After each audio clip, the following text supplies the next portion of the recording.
Hello, parents and teachers. Today we're going to be talking about how to help children manage conflict and regulate their emotions in a positive way.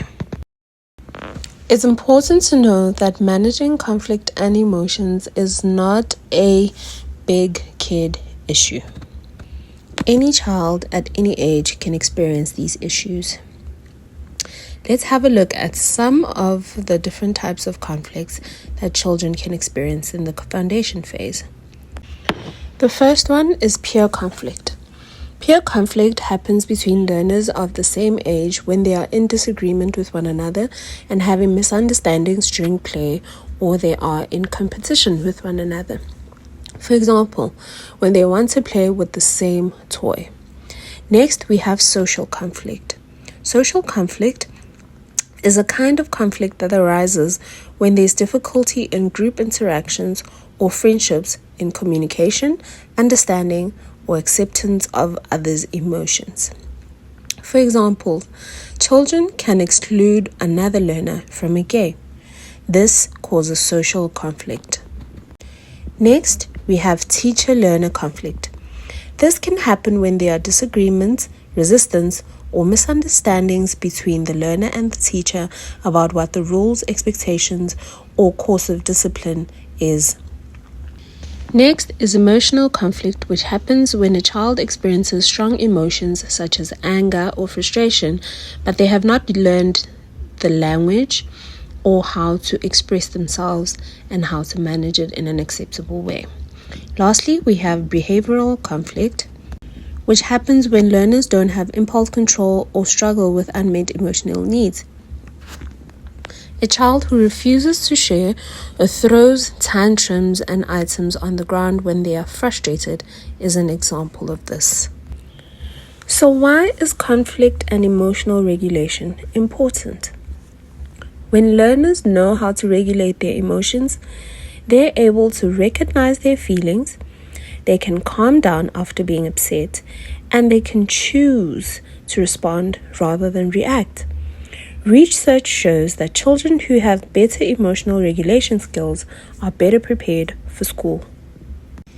If conflict is unmanaged, it can lead to disruptive behavior, negative peer relationships, withdrawal, or even aggression. It is important to address conflicts so that learners know how to work through it and develop lifelong skills of negotiating, being empathetic, solving problems, and being resilient. This is what parents can do at home. They can label children's emotions and talk about them. Say things like, "You look upset. Are you angry?" This will allow children to label their feelings and talk about them. When children are struggling, parents can come in calmly and model emotional regulation until the child is able to take more responsibility and do it for themselves. Parents must also reinforce positive behaviors and praise a child when they share, ask for help, and use their words instead of hitting. Parents can also collaborate with teachers and share what methods they use at home that can be consistently applied in the classroom as well.